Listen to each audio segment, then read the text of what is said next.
School TV, toujours au Congrès des maires avec Sébastien François. Bonjour. Bonjour. Monsieur l'adjoint. Adjoint au maire de Brignais, une commune à côté de Lyon, mais hors de la métropole. Dans le Rhône. Dans le Rhône. Dans le Rhône. Combien d'habitants? Un peu plus de 12 000. Un peu plus de 12 000, donc pas mal d'établissements scolaires. On a 3 écoles publiques, une école privée. Avec quel défi? Avec quel défi concernant le défi les aujourd'hui, écoles publiques notamment? Alors, le défi aujourd'hui, c'est le changement de la démographie en fait. On a en baisse, voilà, on a eu une hausse les dernières années, et là on subit une baisse, et on subit une baisse aussi d'effectifs dans nos écoles, qui est un peu due à la pression foncière en fait, sur le coût de l'immobilier. On est en périphérie lyonnaise, donc l'immobilier coûte cher. On a des familles qui arrivent avec des jeunes enfants, mais quand il y a le deuxième enfant, voire plus, ils sont obligés de quitter la commune, puisqu'ils ne trouvent pas de logement adapté à la taille de leur famille. Monsieur l'adjoint, c'est quand même le sujet qui revient le plus pendant ces 3 jours effectivement de congrès des maires. Alors, le mot numéro 1, c'est budget, bien sûr, l'argent. Je ne suis pas allé là-dessus tout de suite, mais oui, le budget est un gros problème. Mais du coup, c'est vrai que tout le monde vient tout de suite sur cette question épineuse qu'est la démographie. Et j'ai le sentiment que pour le budget, il va falloir parlementer, négocier. Pour la démographie, ça semble quand même beaucoup plus compliqué. En fait, ce n'est pas forcément un problème. La difficulté de la démographie, c'est l'anticipation. C'est notre capacité à prévoir en fait les fermetures, les ouvertures de classes qu'on peut avoir dans le public, la gestion avec les écoles privées, l'équilibre. Et puis l'autre gros problème qu'on a aujourd'hui, c'est l'augmentation des enfants à besoins particuliers en fait.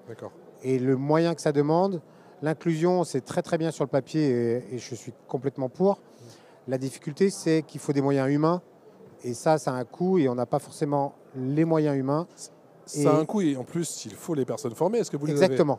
C'est ce que j'allais dire.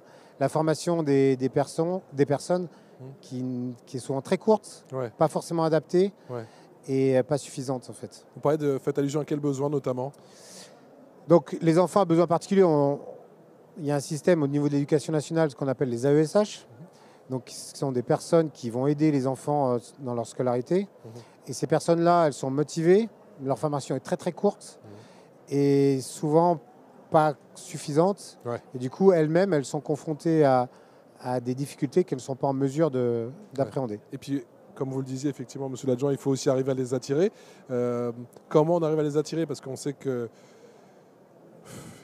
il y a la dimension salaire déjà, bien évidemment. Et puis aussi, il faut aussi peut-être pouvoir leur proposer un logement, ne soit pas trop loin de chez eux. Alors là aussi, on en revient sur la difficulté que j'expliquais tout à l'heure. On est dans des situations immobilières très complexes, avec des coûts de l'immobilier très chers, avec des métiers en face qui sont mal rémunérés. Donc du coup, sur notre commune, arriver à trouver des agents qui sont en capacité d'être présents ou autres, ça veut forcément dire des gens qui sont en couple avec le conjoint, qui gagne bien sa vie pour pouvoir offrir, entre guillemets, une décence au niveau de son logement. Donc c'est très compliqué. Le deuxième mot, donc, c'était démographie. Le premier mot, on le sait, le premier mot-clé, c'est budget. Comment on arrive à offrir autant avec moins d'argent? En réfléchissant, en optimisant, on a des en idées dans rationalisant. En fait, c'est ça. On essaye de voir ce qui se fait ailleurs déjà. On n'invente pas l'eau tiède. On regarde ce qui marche ailleurs et on va prendre des bonnes idées. Donc moi, je suis toujours en contact avec les autres adjoints des autres communes. On est dans des réseaux. Là, pour le coup, les réseaux sociaux, ça aide beaucoup.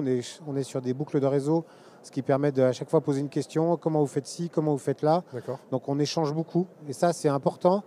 Et le salon des maires qu'on a aujourd'hui, ça nous permet aussi de réseauter. Souvent, ce mot est vu d'une mauvaise manière, mais en fait, ça nous permet de confronter. Parfois, c'est connoté. Alors voilà. en fait, ça nous permet de confronter nos expériences, de partager nos expériences et de trouver des solutions. Parfois, moi, j'ai une problématique. La même existe ailleurs depuis plusieurs mois et les solutions ont été trouvées. Donc, en fait, c'est ça. Et le budget, on fait au mieux. Si vous aviez le budget, allez, on imagine qu'on a le budget, tout va bien. Qu'est-ce que vous aimeriez mettre en place au sein de votre commune pour les jeunes? En fait, nous, sur le scolaire, le premier budget, c'est les moyens humains. Donc, en fait, il nous faut de l'humain pour pouvoir apporter des solutions aux enfants. Et après, comme derrière vous, il y a une magnifique structure en bois, et qui coûte quand même très cher. Ce genre de choses aussi. Les aménagements de cours. Nous, on travaille sur la végétalisation des cours et les aménagements. C'est très, très bien. On apporte de la qualité pour les enfants. Mais c'est un coût parfois prohibitif. Donc, c'est là-dessus que j'irais rajouter des moyens humains pour aider les enfants à besoins particuliers. Et après, un meilleur cadre de vie. Merci pour tout. Voilà. Merci pour tout. Merci.